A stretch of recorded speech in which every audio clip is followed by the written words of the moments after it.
I literally just got back from the New Smyrna Toyota truck beach meet. It was my last time taking the truck out before the teardown. It's gonna be my last time driving it with an open diff, going to the spool. And I literally just got back from the meet and I'm taking it to Louie's house in an hour. So we are literally kickstarting this right now. I'm gonna load the truck up with all of the parts for the front and the rear. Gonna figure out a way to squeeze it all in here. Gonna drop it off and he's gonna be doing his stuff. I'm gonna take the tires back, have to bring him here, switch to 35s, do some beadlock work while he's working on the truck. Be a lot of back and forth driving, helping him out, doing stuff here. But it's go time because we only have about a month and a half to get this portion of the build done before we go to the cage. He has a knee injury, so we want to get it wrapped up before his surgery. He's good right now, but he's got surgery on May 20th, and it's April 14th today. So we want to make sure we get this build knocked out with zero issues, knock on wood, before May 20th. Otherwise, this build's going to have to be put on hold for a very long time. So we're going to have to make sure everything is done efficiently and on time. Obviously, we don't want to rush any of the work. We got to make sure everything's done correctly.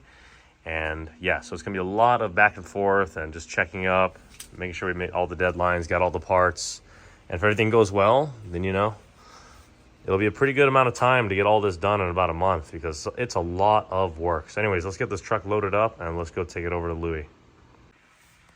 We got most of the truck loaded. I'm just missing the third member and the rear end housing. Gotta figure out where I'm gonna put it. Probably strap it down on the bed. But everything's in here right now. Look at this. So stoked for this. Matches perfectly, does it? Yes, it does. The lighting was just different. Look at that. That matches perfectly. All right, the rear end is now successfully tucked away here. And I don't even need to strap it down, to be honest. This thing is not going anywhere. So it's quite heavy, laying over the 40 spline axles in that box. And oh, my door's locked. Let's see, got the third member down here. We're all good. Let's go drop this bad boy off. All right, so we have all the parts laid out here and we're at Louie's garage right now, just dropping everything off. Rear end housing, brakes, tundra rack, hubs, third member, tie rods, you name it. Plate kits, handbrake, everything's here. And the master's gonna go to work very soon. See his truck right there. And then my truck, hopefully will be the same height as his now that I'm going 35s. I'm really excited for that. But anyways, that's everything there and let the build process begin. All right. Day one of the build, slowly taking the front end apart and just going over, missing a couple spacers, misalignment spacers, you know, get that. Gonna rebuild the CV axles, but we're just finding little things that we have to work on while everything's taken apart. Where's my bypasses? So bizarre seeing everything taken apart. I'm actually curious where my bypasses are. Let's see. I guess they're gone. Oh well. There they are. Look how dirty they are. Jesus. It is so dirty. I'm actually glad they're off. Wow, I gotta clean that. Look at that. So we're gonna be drilling through these wheels. That way they can fit on these hubs because these are actually a lot wider than the studs on the OEM hubs here. Here we go. Oh, that's not so bad. No, we probably have to. Oh, that'll work.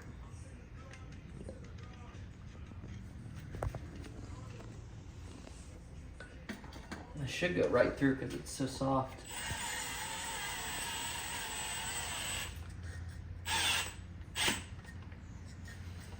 I love using these drums. Sweet cake.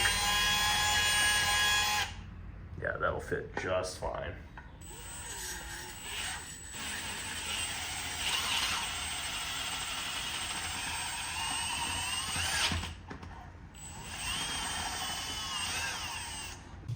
So we got the steering rack out too.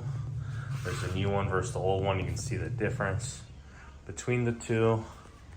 And what Louie's gonna do is he's gonna pretty much support the bungs here, he said, and weld around it and kind of create his own bracketing to support the Tundra steering rack. That way, you know, the brackets can support a rack that large and have no issues. And then he is going to create a custom steering shaft without this crumple kit here. This is for if you crash, so obviously you want this, but it's rubbing against my chassis. We just want a straight piece. That way, in my opinion, it's gonna be stronger and it won't rub against my chassis. So it's gonna be more sleek and a better fit in the truck. 1 week later. Okay, this is about, what are we, 2 weeks in now? Or 1 week? But we're here now and the Tundra steering rack is in. And it was a tight squeeze for him to put it in there. And then we're gonna do tie rods and put the custom steering shaft going up there. Extremely tight fit. Let me go into the truck so I can show everyone. Ugh. Where is it? There it is. You can see how close of a fit that is right there, the steering shaft. And then it ties into the steering rack here. And everything is bolted up and good to go.